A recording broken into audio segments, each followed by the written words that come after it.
and welcome, fellow bookworms and film fans. Welcome to this week's episode of The Consented Narrative. We will be looking at The Lorax, that was published by Dr. Seuss in 1971.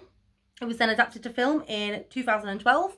We will be looking at three things, as we always do. How good is the film? How good is the book? And of course, how well does the plot take from the book. So first of all, the film. Okay, this film is adorable. It's funny. It's got impromptu songs. It's a lovely little musical. It's got Danny DeVito as the Lorax, and he is just a delight. Like, honestly, I love him. I don't think I've ever seen a film where I've not enjoyed his acting abilities. I love how, you've got this whole sort of like plot as they're trying to build up the world, basically. The only thing I would say is, obviously, if you're watching it as an adult, it's very heavy-handed on like the pollution aspects and like the save your planet. And I get that. We do have to look after our planet. I don't think the kids will kind of understand it as much, which isn't too bad. But I feel like with this film, you can watch it. I mean, I'm a grown woman. I've watched it several times. I quite enjoy it.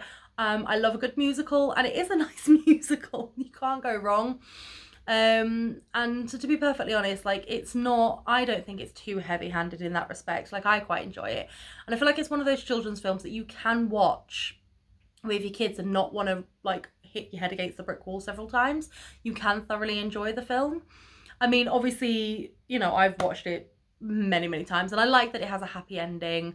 And I like the sort of like the stories that are like interwoven between the two of them. You've got the Onceler with the Lorax, and then obviously you've got Ted, who's trying to find out about the Onceler and the Lorax and everything like that, which is great. And so the film gets a 7 out of 10 for me. It's such an adorable like little film. Honestly, it's such an easy watch. So the book, it is quintessentially a kid's book. It genuinely is. It's perfect to read to any little ones, if you have them. I love the rhyming that are always in Dr. Seuss books. I feel like it's easier for the children to understand when it's a rhyming book. It's a lovely, less heavy-handed message about looking after the earth and looking after the people that you love, and not focusing solely on like money, but focusing on sort of like the ones that are around you. It took me 10 minutes to read, if that. And I would only really recommend this book if you've got children. Like, there is no point me recommending this book to anyone that's like an adult, because it is a children's book. It's not like a young adult book that I've recommended a few times. It is 100% a children's book. So I would really only recommend this to you if you've got kids and you're looking for something to read. But I don't think Dr. Seuss needs to be recommended. He is, his books last for years, and they've always got like good little stories in them. So the book, as a children's book, it gets an 8 out of 10 for me. I'm not going to try and say how much it would get if it was like an adult's book, because it's not.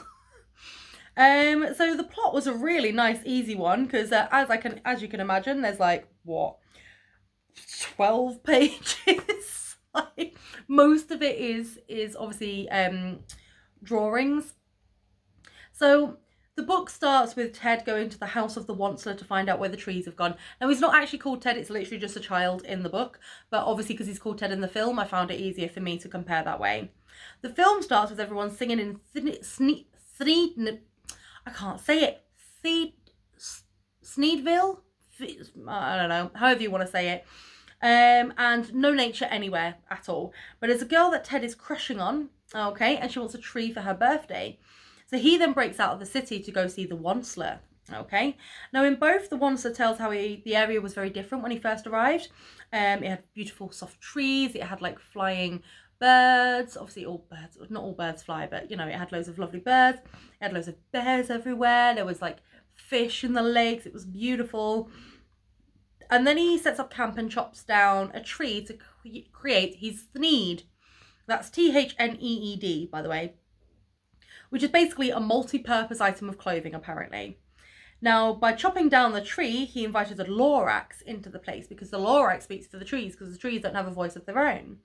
So he speaks for nature, as it were. Now, in the film, a little war breaks out at this point between the Onceler and the Lorax, and the Thneed, crying out loud, doesn't actually sell at first. So the Lorax thinks that he's, the Onceler is going to go off and leave the place alone. Now, in the book, however, it's an instant success, and he sells loads straight away. So in the film, the Onceler then calls his family to come and help when he sells it, but promises the Lorax that no more trees will be cut down. Okay, in the book, he calls the family in and makes no promise about the trees not being cut down. The film has the film has the story kind of broken up, and Ted hears the stories over a few nights, and he's also dealing with a ruthless man who doesn't like him leaving the city because this man sells air. Yep, you heard it. He sells air because there are no trees to generally give you the air that you need, so he sells air. Now the book, his business grows and he ruthlessly doesn't care about the Lorax at all. In the film, as his business grows, he cares less. He then breaks his promise by hacking down the trees and displacing the wildlife. And so then in both, the Lorax tries to get him to kind of stop and saying, look, you're displacing everyone. The Onceler says, nope, I'm making money. I don't understand what the issue is. And in both, the final tree is cut. So the Onceler's family then abandon him. The Lorax, seeing nothing left, lifts himself up into the heavens and leaves completely broken. The book ends with the Onceler giving Ted the last seed and telling him to take care of it and grow the forest again. The film ends with Ted getting the seed, and after a big musical number saying how they want, fresh air, and the evil man is trying to say, no, but we like the repurposed air. They then plant it. We then see all the trees grow back as well. We see the wildlife, and then we see the Onceler and the Lorax. They're reunited.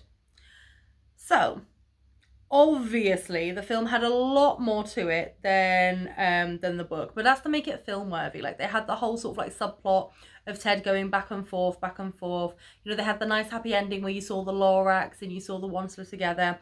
You don't really get that ending, as I said, in the book. In the book, it's kind of him just giving him the seed and going, go plant it. You don't really see what happens after that. I mean, the basic plot is exactly the same. It's telling you to look after the things and don't get carried away with greed, basically. So overall, I think the plot gets a 5 out of 10 for me. I mean, the book, the Onceler seems a little bit more ruthless, not as ruthless in the film, but basically everything that happens in the book you see in the film. So, I can't really fault it for that, if that makes sense. Obviously, this is my own opinion. If you agree or disagree with anything that I say, please leave it below in the comments. I'm more than happy, to have a conversation. Do follow me on Instagram, The Contented Narrative. Join my Facebook group, obviously the same name, Contented Narrative. Subscribe to be alerted whenever new videos come out. But thank you so much for the continued support, and remember to always keep it contento.